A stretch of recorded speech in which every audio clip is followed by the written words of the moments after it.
CIET NCERT द्वारा प्रस्तुत है भारत की नदियां श्रृंखला के अंतर्गत कार्यक्रम महानदी भाग 1।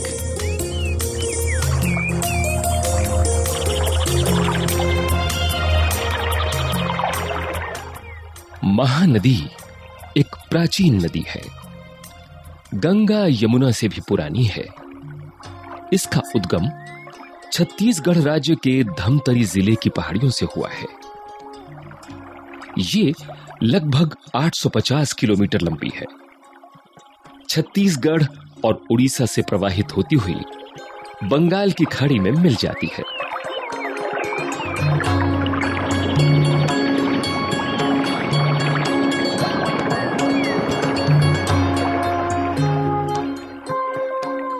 दोनों राज्य के लोगों के लिए ये जीवनदायिनी का काम करती है। ये प्राचीन काल से लोगों की सांस्कृतिक पहचान बनाने में सहायक हुई। इसके द्वारा लोगों ने अपने सामाजिक व आर्थिक ताने बाने को संजोया व संवारा है। यहां के ऐतिहासिक उतार चढ़ाव को बहुत करीब से देखा है। महानदी यहां के लोगों के अस्तित्व को अमृत तुल्य जल प्रदान करती है।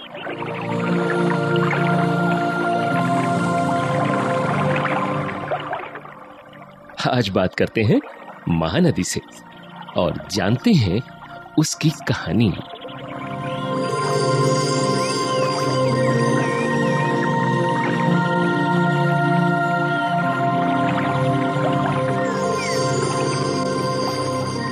मैं महानदी भारत की प्राचीन नदियों में से एक हूं।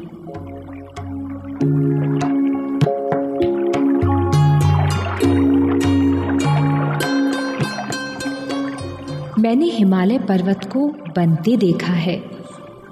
इससे तुम मेरी उम्र का अंदाजा लगा सकते हो। इस अंतराल में अनेक घटनाएं घटी। मैंने लोगों को शिकार करते, झुंड में रहते, खाना इकट्ठा करते, घर बनाते, एक दूसरे के साधनों पर कब्जा करते देखा है।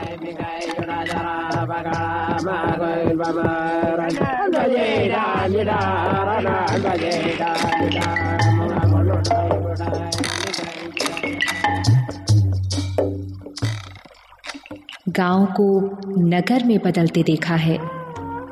कोणार्क में सूर्य मंदिर का निर्माण मेरे ही सामने हुआ।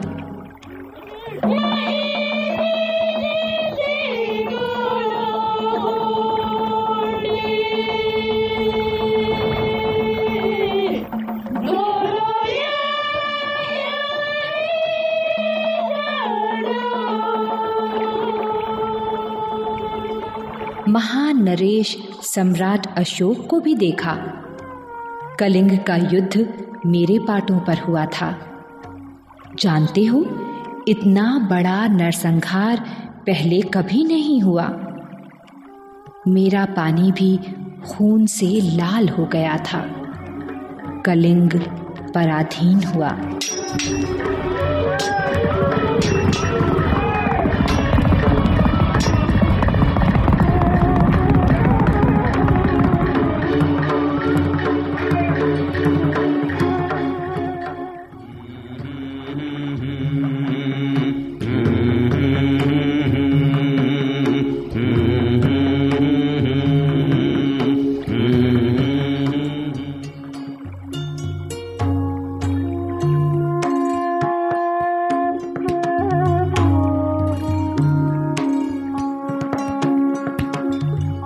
सातवीं शताब्दी में फिर एक नया सितारा गंग वंश से चमका।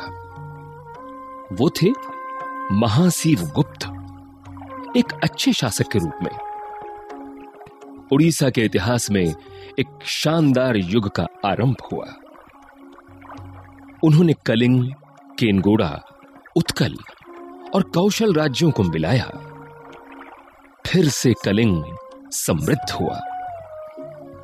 कहा जाता है कि पुरी का विख्यात जगन्नाथ मंदिर उसी ने बनवाया था। बाद में मुगल, मराठे और अंग्रेजों की सल्तनतें आईं और चली गईं, लेकिन महानदी की धारा अनवरत बहती रही।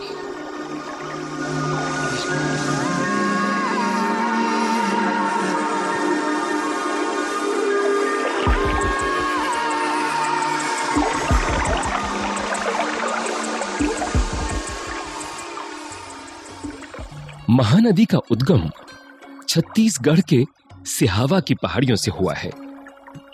ये पहाड़ियां कांकेर और धमतरी जिले में पड़ती हैं। इन्हीं पहाड़ियों के बीच एक महामाई नाम का पोखर इसके जीवन को गति प्रदान करता है, एक पतली सी धारा के रूप में। लेकिन गर्मियों में ये सूख जाती है।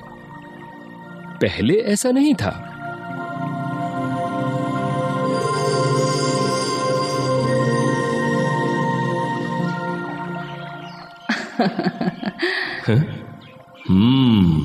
लगता है महानदी कुछ कह रही है।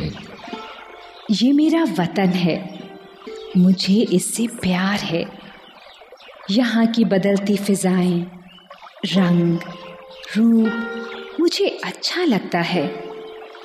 मेरे आसपास पहाड़ियाँ, चहचहाते पक्षियों के झुंड, कोयल की मधुर वाणी, जंगलों में पेड़ पौधे, चट्टानों की बनावट मुझे बार बार प्रोत्साहित करती है कि तुम बाहर आओ, तुम बाहर आओ, संसार तुम्हारा इंतजार कर रहा है। चलो मैं आती हूँ।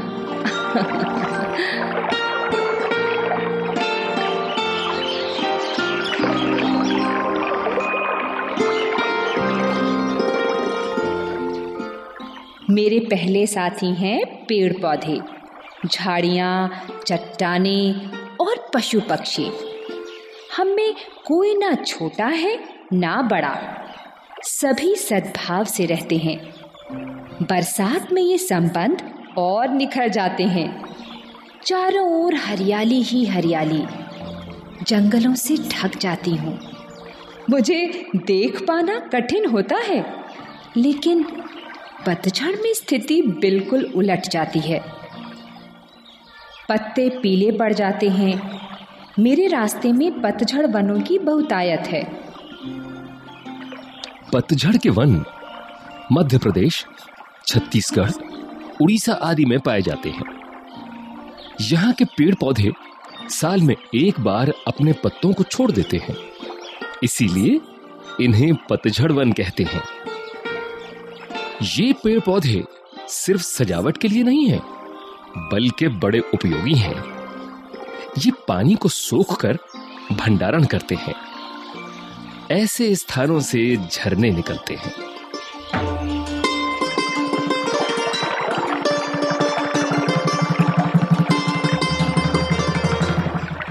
महानदी के प्रवाह में कई झरने हैं, बड़ी मधुर ध्वनि देते हैं।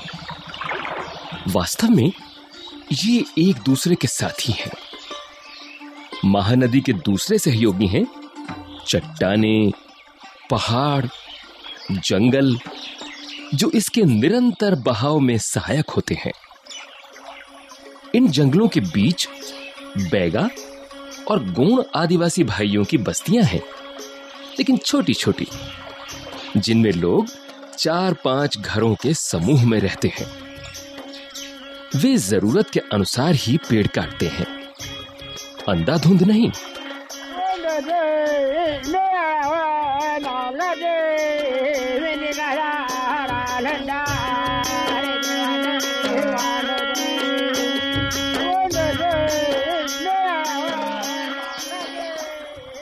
यहाँ की चट्टानें, पहाड़ बड़े टिकाऊ और मजबूत हैं।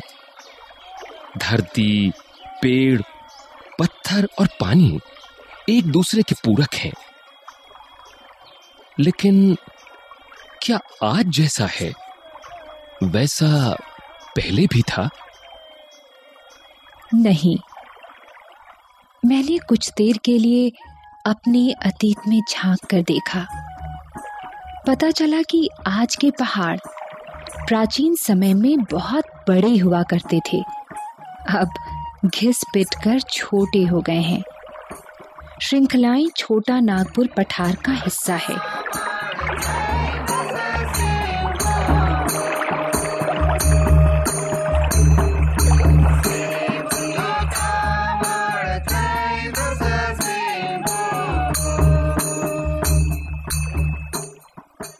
छोटा नागपुर की पहाड़ियों की उम्र ज्यादा है।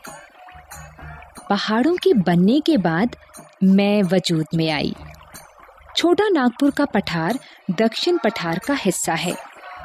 ये संसार के प्राचीन पठारों में से एक है।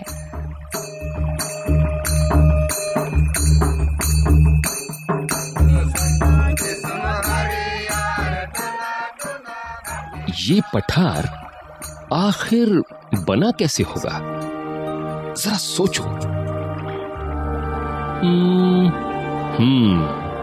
जांच पड़ताल से पता चला कि आज से करोड़ों साल पहले पृथ्वी के गर्भ से ज्वालामुखी के द्वारा पिघला हुआ लावा बाहर आया।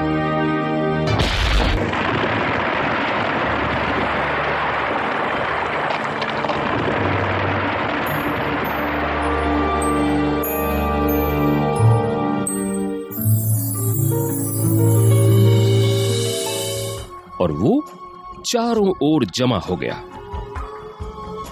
और धीरे धीरे ठंडा होता गया।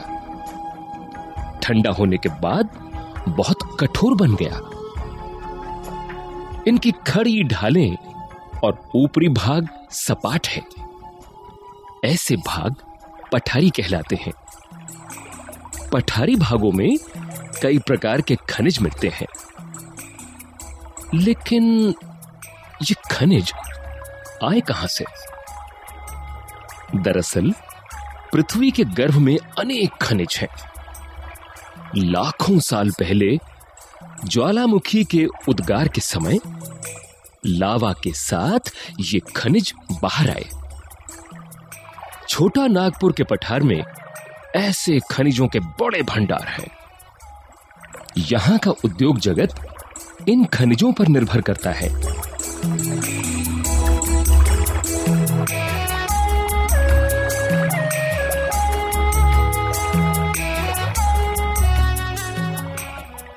मेरे बहाव के दोनों ओर ऐसी पहाड़ियों का सिलसिला आगे भी देखा जा सकता है। इनकी ऊंची ऊंची चोटियां बहुत सुंदर लगती हैं। इन्हीं गहरी वादियों से मैं हर रोज गुजरती हूँ। ये घाटियां पेड़ पौधों से ढकी रहती हैं। कहा जाता है पहाड़ियों की चोटियों पर पहले ऋषि मुनि निवास करते थे। आज भी आश्रमों के खंडहर देखे जा सकते हैं।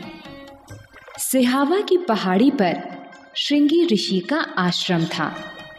बरसात में पहाड़ियों से पानी बहकर महाभाई की पोखर में जमा होता है। पोखर से मैं धारा के रूप में उत्तर दिशा की ओर बहती हूँ।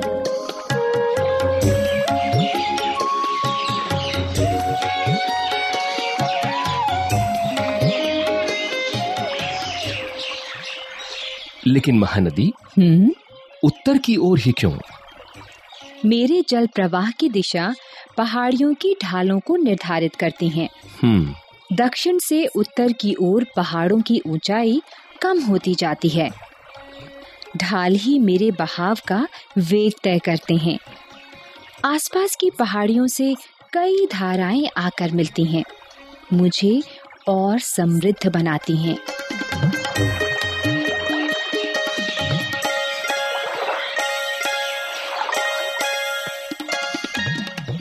मेरा प्रवाह पहले से अधिक तेज हो जाता है। अच्छा। धाराओं के मिलने से मुझे बहुत खुशी होती है। अब मैं पेड़ पौधे, जीव जंतुओं और पशु पक्षियों की और सेवा कर सकती हूँ।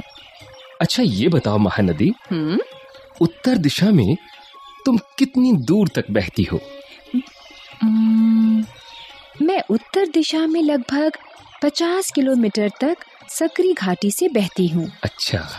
इस बीच कई धाराएं मुझसे मिलती हैं, मेरे आकार को और बड़ा करती हैं। उनके नाम हैं वालका, सीता, टूरी, दूध और नंदनमारा। ये धाराएं सीढ़ीनुमा पहाड़ियों से नाचती कूदती कल कल करती नीचे उतरते हुए जल प्रपात बनाती हैं। ये प्रपात मेरी सुंदरता में 4 चांद लगा देते हैं। इन प्रपातों को देखने लोग दूर दूर से आते हैं। धमतरी के पास पहुंचते ही मैं एक नदी का रूप धारण कर लेती हूँ।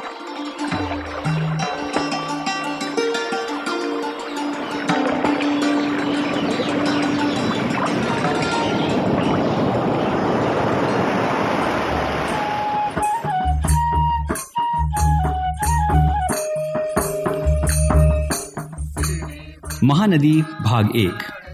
अभी आप सुन रहे थे ये कार्यक्रम। आलेख, शोध एवं विषय संयोजन अख्तर हुसैन, कलाकार नीरज शर्मा और राजश्री त्रिवेदी, ध्वन्यांकन अमिता भट्टी, तकनीकी समन्वय सतीश लाडे, तकनीकी नियंत्रण पुष्पलता कुमार, निर्माण सहयोग दाऊ दयाल चतुर्वेदी तथा निर्माण एवं प्रस्तुति अजीत होरो।